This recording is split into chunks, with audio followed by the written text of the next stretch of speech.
Throughout the 1990s and into this millennium, the U.S. government blocked the international financial institutions from helping the first democratically elected government in Haiti's history.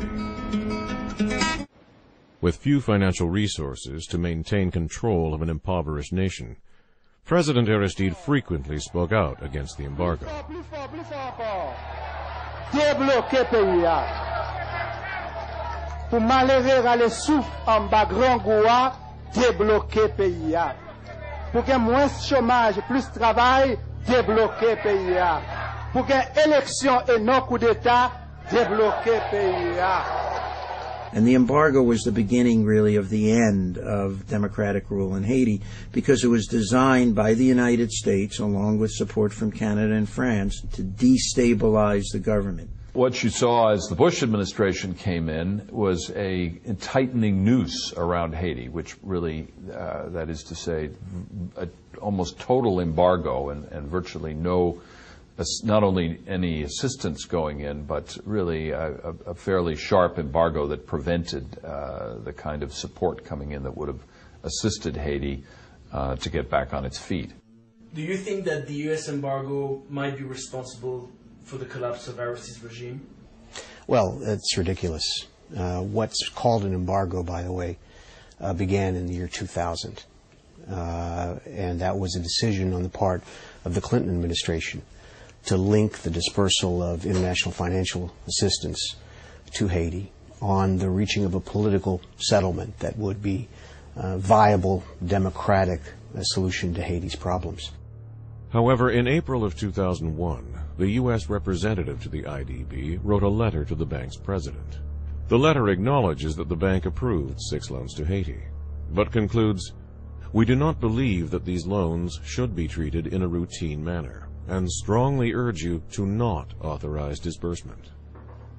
According to Brian Concannon, a human rights lawyer who has worked in Haiti for nearly 20 years, the letter violated 2 rules of the IDB charter.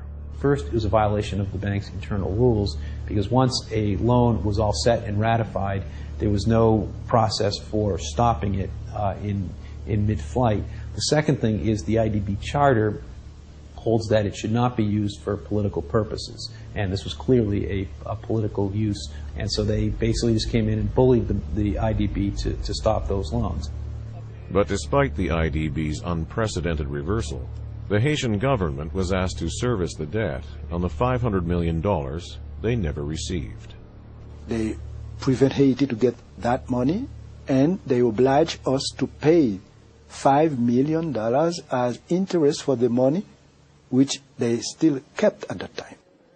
Although the Bush administration continually argues that the United States has given more than $850 million in aid to Haiti over the last decade, Maxine Waters and Jeffrey Sachs, one of the world's leading macroeconomists, point out that none of that money went to the Aristide government. People know that the figure that the chairman and others referred to today of $850 million did not go to the Aristide government.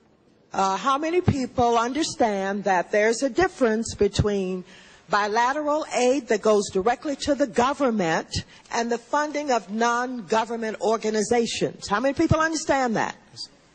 Understood. Yeah. Congresswoman? Yes, please respond quickly. Yes, very, very quickly. I spoke with President Aristide in early 2001. He laid out a very sensible, responsible economic vision and wanted to work with the Inter-American Development Bank, the International Monetary Fund, and the World Bank. And thus I was particularly shocked to come back to Washington to find a U.S.-imposed freeze on all of those institutions. How many people know that if you don't have that kind of aid, you have no money for the infrastructure, you have no money to clean up the water, you have no money for the police, you have no money for the fire, and while Mr. Aristide has been blamed for not doing anything about poverty, do you understand how he was strangled by the lack of aid, bilateral or otherwise? How many people understand that? Let me speak as a macroeconomist to say that it's even worse than that, because they drained him of foreign exchange reserves as he continued to service the debts to the international institutions. The exchange rate collapsed.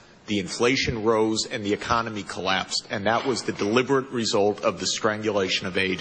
Well, I hope we can get rid of some of the lies and misconceptions about all of this money that has gone to the government when in fact it has not. And I don't want to hear that said anymore. So I just wanted to get that on the record. Gentlelady's time has expired. Thank you so very much. By withdrawing all financial aid, not only from the United States, France, Canada, the European Union, but also the United States using its considerable power in the Inter-American Development Bank, the World Bank, and the IMF, using all of those to create a full-scale economic embargo, so not one penny of money went to the Haitian government between the year 2000 and February 29, 2004. Without shutting off all assistance to the Western Hemisphere's poorest country, it would have not been possible to have such a small number of even heavily armed people sweep through Haiti. The United States wanted to prevent Haiti to go through a democratic process. They gave weapons to thugs from Santo Domingo to Haiti. They went to kill people. Every year, they spent about $55 million US dollars. And last year, it went up to $70 million US dollars financing thugs, convicted people, political parties. Even James Dobbins, who worked in Haiti on behalf of both the Clinton and Bush administrations and is now a consultant for the Rand Corporation in Washington, acknowledges the mistake. I think that the decision to cut off all assistance to Haiti in 2000, a decision which wasn't just American, by the way, but which Europe agreed to, is directly responsible for the disintegration of Haitian institutions and the weakness which would allow 200 armed criminals to overthrow the government. And as James Dobbins suggests, it is not only the U.S. government that has been blamed for Haiti's descent into chaos. For Napoleon's France, Haiti was the Republic's most valuable colony in the New World, capable of generating immense wealth on the backs of the island's enslaved population of Africans.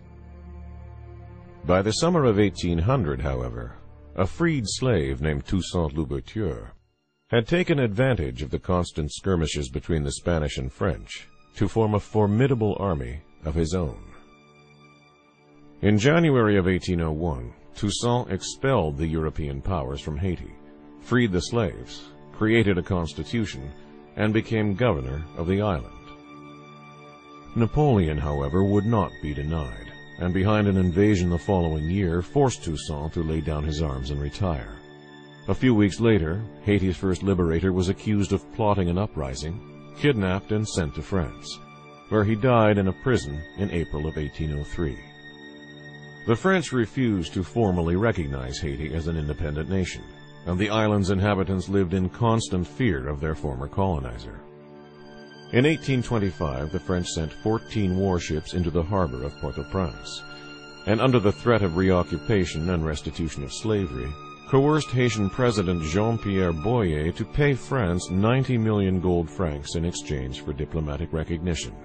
The debt has been a stranglehold on the Haitian economy ever since. In an attempt to remove this burden, on the bicentennial of Toussaint's death in April of 2003, in a bold and desperate speech, Aristide called upon France to return the money, which his government calculated to equal over $21 billion. Il nous faut, premièrement, restitution, deuxièmement, réparation. Parce qu'en 1825, sous le gouvernement de Boyer, nous avons dû payer 90 millions de francs or à la France. Aujourd'hui, nous réclamons au moins la valeur capitalisée pour l'année 2003, soit 21 milliards 685 millions 135 571,48 $ US.